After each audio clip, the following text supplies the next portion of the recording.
जन्म से पहले अपनी कोख में पल रहे बच्चे का पता लगाने पर अपने डॉक्टर पति कमल खुराना और ससुराल वालों के खिलाफ जब डॉक्टर मीतू ने लड़ाई छेड़ ही दी थी तो उन्होंने हर वो सबूत भी जुटाया जिससे ये साबित होता हो कि उनकी जानकारी के बिना उनका सेक्स डिटरमाइनिंग टेस्ट करवाया गया। मीतू के पास आरटीआई की रिपोर्ट से लेकर मेडिकल इंक्वायरी तक का हर वो रिकॉर्ड मौजूद है जिससे उनके मामले में फॉर्म F न भरे जाने की बात साफ होती है। कानूनी जानकारों की माने तो सोनोग्राफी करवाने से पहले फॉर्म F का ना भरवाया जाना ही पीसीपीएनडीटी एक्ट के तहत आरोपी को कटघरे में खड़ा करने के लिए काफी है।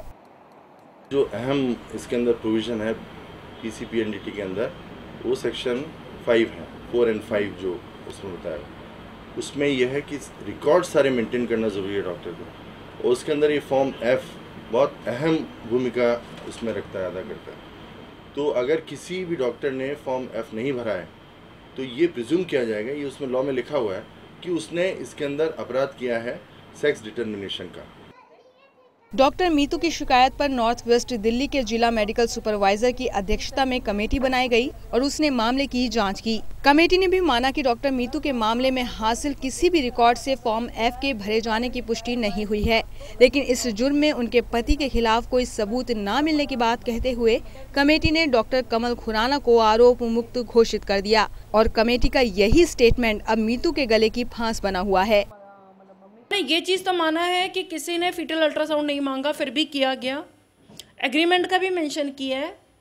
पर साथ में फिर ये लिख दिया कि जो पिछली इंक्वायरी कमेटी है वो बिल्कुल ठीक है और उन्होंने बहुत अच्छी इंक्वायरी की है। और इस इंक्वायरी कमेटी की जो रिपोर्ट है इसकी वजह से इस पेपर को लेके आज मेरे हस्बैंड कोर्ट में हर केस में उनको फ़ायदा मिल रहा है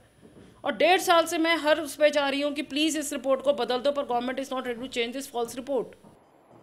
स्टेटमेंट बदलने के लिए डॉक्टर मीतू दिल्ली सरकार की स्वास्थ्य मंत्री से भी मदद की गुहार कर चुकी हैं। डॉक्टर मीतू की माने तो सरकार ने भी उनके मामले को गंभीरता से नहीं लिया, जबकि सरकार कहती है कि वो नीतू को इंसाफ दिलवाने की पूरी कोशिश कर रही है। गवर्नमेंट बिल्कुल नीतू खुराना के साथ है, उसके साथ अन्याय हुआ है और उसकी वजह से कुछ अफसरान को भी बदला गया है डिस्ट्रिक्ट लेवल पे और सीडीएमओ और इत्यादि। जहां हमें लगा कि कहीं भी किसी तरह की ढील ना हो, हमने एक स्पेशल पब्लिक प्रोसिक्यूटर भी बदला है और पहली दफ़ा जो अस्पताल कंसर्न है उन लोगों को भी नोटिस दिया गया है आने के लिए कोर्ट में। जाहिर है सिर्फ हाथ में पोस्टर पकड़ लेने और स्लोगन बना देने से कानून को मान्यता नहीं मिलती। किसी भी कानून को बना देने का फायदा तब मिलता है जब उस कानून के तहत दोषी करार दिए जाने के डर से कोई व्यक्ति जुर्म करने से डरता, वरना कानून जुर्म पर लगाम कसने वाला हथियार कम और हाथ के इशारों पर नाचने वाली कठपुतली ज्यादा नजर आता है। जन्म से पहले शिशु के जीने मरने का फैसला करने वालों को यदि यूं ही रियायत मिलती रही तो क्या कभी समाज में लिंग अनुपात फिर संतुलित हो पाएगा? जरा सोचिए।